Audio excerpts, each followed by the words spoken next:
Hello students, good morning to all of you. तो आज हम बात करेंगे लेंसेज की, क्योंकि हमने लास्ट वीडियो के अंदर कवर कर लिया था refraction through a glass prism और refraction through a glass slab. तो इस वीडियो के अंदर हम देखेंगे कि लेंसेज की क्या डेफिनेशन होती हैं, लेंसेज कितने टाइप्स के होते हैं और सम टर्मिनोलॉजी रिलेटेड टू लेंसेज कि क्या क्या हम टर्म्स यूज़ करते हैं लेंसेज के अंदर। ठीक है, तो सबसे पहले बात करते हैं lens. What is a lens? So a lens is a piece of a refracting medium bounded by two surfaces and at least one of which is a curved surface. कि आपके पास दो सरफेस होंगी, जैसे कि मैंने डायग्राम में यहाँ पर ड्रॉ किए हैं, और दोनों सरफेस के अंदर एटलीस्ट वन सरफेस क्या होनी चाहिए? कर्व्ड सरफेस होनी चाहिए। अगर एक भी सरफेस कर्व्ड सरफेस नहीं है, इसका मतलब वो किस कैटेगरी में आ जाएगा? आपका ग्लास स्लैब में आ जाएगा या प्रिज्म के कैटेगरी में आ जाएगा। तो अगर एक सरफेस आपकी कर्व्ड है तो वो किस कैटेगरी में काउंट करेंगे? उसको लेंस की कैटेगरी में काउंट करेंगे। ठीक है, so what is spherical lens? Spherical lens में क्या होगा? जो आपकी कर्व्ड सरफेस होगी, जो एक कर्व्ड सरफेस होगी, वो कैसी होगी? एक स्फेयर का पार्ट होगी। ठीक है, तो देखते हैं कितने तरह के लेंसेज बनाए जा सकते हैं। यहाँ पे हमने बात करी है, यहाँ पे जो लेंस हमने ड्रॉ किया है, सो इसमें अगर बाहर से देखें हम तो कैसी सरफेस दिख रही है? कॉन्वेक्स। इधर से देखें तो कैसी लग रही है? कॉन्वेक्स। ठीक है, तो ये जो सरफेस यहाँ पे बनी है वो किसी न किसी स्फेयर का पार्ट है। मतलब इसको अगर हम कंप्लीट करें यहाँ पे तो क्या बन रहा है? यहाँ पर एक स्फेयर बन रहा है। अगर हम इसको यहाँ पे थोड़ा कंप्लीट करें तो क्या बन रहा होगा? इस तरफ भी एक स्फेयर बन रहा होगा। तो दोनों सरफेस स्फेयर के पार्ट्स हैं। तो इस लेंस का नाम क्या होगा? सो this is called double convex lens. क्या बोलेंगे इसको? Double convex lens. Double convex lens. अब इसमें क्या है? इसमें एक तरफ तो आपका कॉन्वेक्स है, एक तरफ क्या है? प्लेन सरफेस है। तो इसका जो नाम होगा that is plano convex. Plano convex lens. यहाँ पर क्या, इधर से देखोगे आपको लगेगा कॉन्वेक्स है, इधर से देखोगे आपको लगेगा कॉनकेव है। सो this is called convex concave. Convex concave lens, या हम इसको बोल सकते हैं कॉनकेव कॉन्वेक्स लेंस। एक ही बात है, अगर आप इसको कॉन्वेक्स कॉनकेव बोलो चाहे कॉनकेव कॉन्वेक्स बोलो। यहाँ पर इधर से आपको दिख रहा है कॉनकेव, इधर से आपको दिख रहा है कॉनकेव। सरफेस कैसे दिख रही है? कॉनकेव दिख रही है। सो this is called double concave. Double concave lens. यहाँ पर आपको एक प्लेन सरफेस है और एक इधर से देखोगे तो कैसे लग रही है? Concave. So this is plano concave. Plano concave lens. तो किस तरह के कितने लेंस बना दिए हमने? There are 5 types of lenses. First one is double convex, plano convex, concave convex और convex concave, double concave and plano concave. हम कौन से लेंसेज इस चैप्टर के अंदर पढ़ने वाले हैं? तो हम पढ़ेंगे double convex and double concave lens. तो हम ये दो लेंस पढ़ने वाले हैं। ठीक है, तो ऊपर की डेफिनेशन आप लोगों ने नोट कर ली होगी, नोट नहीं करी तो पीछे जाओ, वीडियो को पीछे खिसकाओ थोड़ा सा और नोट करो। अब देखिए, इनके कुछ नाम और होते हैं। डबल कॉन्वेक्स, और इसका नाम क्या होता है? By convex. By convex lens. And this is also called by concave lens. एक एक नाम और होते हैं। ये जो लेंस होता है वो किस टाइप का होता है? कन्वर्जिंग टाइप का लेंस होता है। तो this is also called converging lens. Converging lens. And this lens is diverging lens. मतलब ये लाइट को क्या करता है? डाइवर्ज करता है। Diverging lens. Diverging lens. आप लोगों ने एक्सपेरिमेंट किया होगा, ड्राइंग बॉक्स के अंदर एक लेंस आता है छोटा सा मैग्नीफाइंग ग्लास, वो क्या होता है आपका? यही होता है, डबल कॉन्वेक्स लेंस होता है। तो उसको अगर एक जगह फोकस करें तो क्या होता है? वो लाइट को एक जगह पूरा का पूरा फोकस करता है, कन्वर्ज करता है। ठीक है, तो उससे पेपर वगैरह जल जाता है। तो वो कौन सा होता है? ये होता है। तो this is converging lens and this is diverging lens. Clear? तो अब हम बात करेंगे some terminology related to lenses.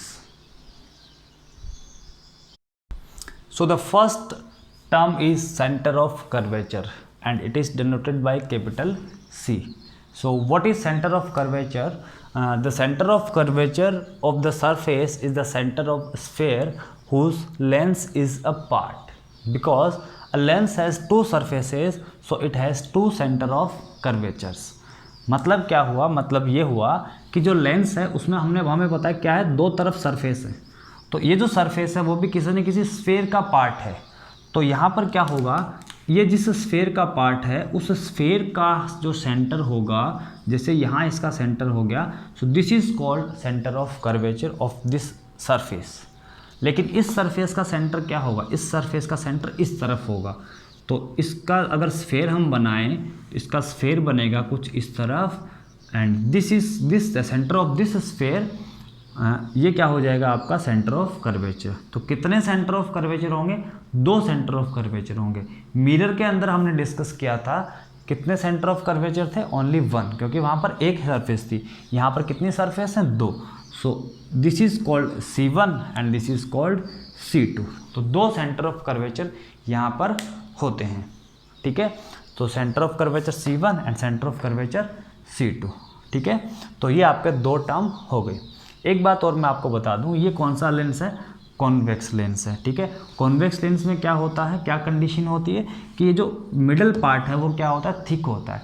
Middle part is thicker than the edges. तो एजेस पे क्या है, थिन है, मिडल पार्ट क्या है, थिन है। अगर कॉनकेव की बात की जाए, कॉनकेव क्या होता है, इसका मिडल पार्ट क्या होता है, थिन होता है, और एज पे क्या होता है, ये थिक होता है। ये बात भी आप नोट कर लेना, ठीक है। अब हम बात करते हैं सेकेंड टर्म की, एंड सेकेंड टर्म क्या है आपकी, सेकेंड टर्म है आपकी रेडियस ऑफ कर्वेचर। क्या है, radius of curvature. Radius of curvature, radius of curvature is denoted by R। क्या होगी डेफिनेशन रेडियस ऑफ कर्वेचर की, so the radius of curvature, the radius of curvature of the surface is the radius of sphere whose length is a part because a lens has two surfaces so it has two radius of curvatures। ठीक है, मैंने तो क्या कर दिया, यहीं पे इसको थोड़ा सा चेंज कर दिया, लेकिन आपको दोबारा लिखना पड़ेगा। सो ये जो सरफेस थी इसकी जो रेडियस, मतलब ये जिस स्फीयर से स्फीयर से बनी है उसकी जो रेडियस है, मतलब ये वाली radius, this radius is called radius of this curvature, और इस स्फीयर की जो रेडियस है that is called radius of this surface. तो suppose this is R1 and this is R2, तो ये है आपका radius of curvature. Now the next term is principal axis. और प्रिंसिपल एक्सिस तो आप लोग जान गए होंगे क्या होती है principal axis. It is a straight line passing through both the centre of curvatures. ठीक है, मतलब C1 और C2 से जो लाइन पास हो रही है वही आपकी क्या होगी, प्रिंसिपल एक्सिस होगी। ठीक है, और नेक्स्ट जो टर्म होगी आपकी दैट इज़ ऑप्टिकल सेंटर। तो ये जो पार्ट है आपका it is denoted by O, और ये जो होता है आपका ऑप्टिकल सेंटर। ऑप्टिकल सेंटर, ठीक है, it is the central part of the lens.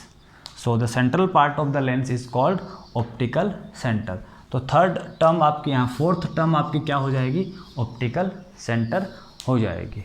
ठीक है, now next term is very very important term, and what is the term, this term is principal focus. तो जैसा कि हमने बात करी थी मिरर्स के अंदर कि जो फोकस होते हैं, फोकस को हम डिफाइन करते हैं, कॉन्वेक्स मिरर के लिए हमने अलग फोकस डिफाइन किया था और कॉनकेव मिरर के लिए अलग फोकस हमने डिफाइन किया था। तो उसी तरह कॉन्वेक्स लेंस और कॉनकेव लेंस के लिए भी हम जो फोकस होंगे, प्रिंसिपल फोकस होंगे, उनको हम दोनों के लिए अलग अलग डेफिनेशन हम प्रोवाइड करेंगे। तो देखिए कॉन्वेक्स लेंस के अंदर क्या होता है कि जो पैरेलल रेज आती हैं प्रिंसिपल एक्सिस के, कोई भी रे जो पैरेलल आती है प्रिंसिपल एक्सिस के, after reflection it passes through a point on principal axis of convex lens। अगर कोई दूसरी रे आ रही है इस तरीके से, वो भी क्या होगी, इस फोकस से क्या होगी, इस पॉइंट से क्या होगी, पास होगी, and this point is called focus of the convex lens. तो ये हो गया आपका focus, and what is this focus, this is principal focus. ठीक है, तो ध्यान देना रेज आ रही है इस तरफ से, तो फोकस के प्रिंसिपल फोकस किस तरफ है, इस तरफ। तो अगर आपका ऑब्जेक्ट इस तरफ रखा हुआ है तो प्रिंसिपल फोकस इस तरफ होगा। किस केस में, इस case of convex lens, in case of convex lens. But हो सकता है आपका ऑब्जेक्ट इस तरफ हो, और अगर ऑब्जेक्ट इस तरफ होगा और इस तरफ से रेज आएंगी, इस तरफ से अगर रेज आएंगी तो वो इस तरफ मीट करेंगे कहीं पे यहाँ पर, तो एक फोकस इस तरफ और होगा, ठीक है। तो यहाँ भी एक आपका फोकस और होगा। सो this is called F1 and this is called F2।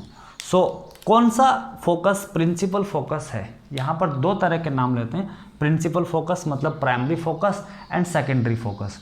तो प्रिंसिपल फोकस कौन सा होता है, अगर रेज आपके इस तरफ से आ रही है तो प्रिंसिपल फोकस इधर वाला होगा, अगर रेज इस तरफ से आ रही है प्रिंसिपल फोकस इस तरफ वाला होगा। क्लियर। अब बात करते हैं कॉनकेव लेंस के अंदर। अगर कॉनकेव लेंस में कोई रे पैरेलल आ रही है प्रिंसिपल एक्सिस के इस डायरेक्शन में, सपोज ये भी आ रही है, तो ये लेंस कैसा है, डाइवर्जिंग टाइप लेंस है। तो ये रे कैसी हो जाएगी, इस तरफ डाइवर्स हो जाएगी, मतलब दोनों के दोनों क्या हो जाएंगी, डाइवर्स हो जाएंगी। क्या यहाँ पे ये मीट करेंगी, कहीं पे मीट नहीं करेंगी। तो क्या इनको पीछे की तरफ एक्सटेंड कर दें, तो हाँ, पीछे की तरफ अगर एक्सटेंड करें तो ये यहाँ पे इंटरसेक्ट करेंगे एक दूसरे को, यहाँ पर मीट नहीं करेंगे, इंटरसेक्ट बोल सकते हो आप। तो यहाँ पे क्या हो रहा है, इस पॉइंट से आपको ऐसा लग रहा है कि ये अपीयर्स टू डाइवर्स हो रही है। क्या हो रही है, appears to diverse. And this focus is called principal focus of concave lens, principal focus of concave lens. तो ध्यान देना, अगर आपका रेज इस तरफ से आ रही है तो कॉनकेव लेंस में प्रिंसिपल फोकस उसी डायरेक्शन में होता है जिधर से रेज आ रही होती है, और अगर रेज इस तरफ से आ रही होती तो प्रिंसिपल फोकस भी आपका किधर होता, इस तरफ होता, ठीक है। और अगर कॉन्वेक्स लेंस में आप देखो, कॉन्वेक्स में अगर रेज इधर से आ रही है तो प्रिंसिपल फोकस इस तरफ है, रेज इधर से आएंगे प्रिंसिपल फोकस इस तरफ है। किस तरह से डिफाइन करेंगे, तो दोनों की लैंग्वेज हम एक ही स्टेटमेंट के अंदर इंक्लूड करते हैं। All the incident rays parallel to principal axis after refraction pass through a point on principal axis of a convex lens. ये तो हो गई कॉन्वेक्स लेंस की बात। और appear to diverse from a point on principal axis of a concave lens and this point is called principal focus. तो ये था आपका प्रिंसिपल फोकस की डेफिनेशन। तो हमने ऑलमोस्ट जो डेफिनेशन है, टर्मिनोलॉजी है, वो हमने क्या कर ली, कंप्लीट कर ली, ठीक है। तो अब नेक्स्ट वीडियो के अंदर हम बात करेंगे क्या क्या लॉज होते हैं रे डायग्राम्स के, और कैसे कैसे इमेजेस फॉर्म होती हैं कॉन्वेक्स लेंस से, कॉनकेव लेंस से, एंड देन जो लेंस का फॉर्मूला होता है उस पर बेस्ड हम न्यूमेरिकल्स करेंगे। तो नेक्स्ट क्लास के अंदर हम चैप्टर को फिनिश करेंगे। Thank you.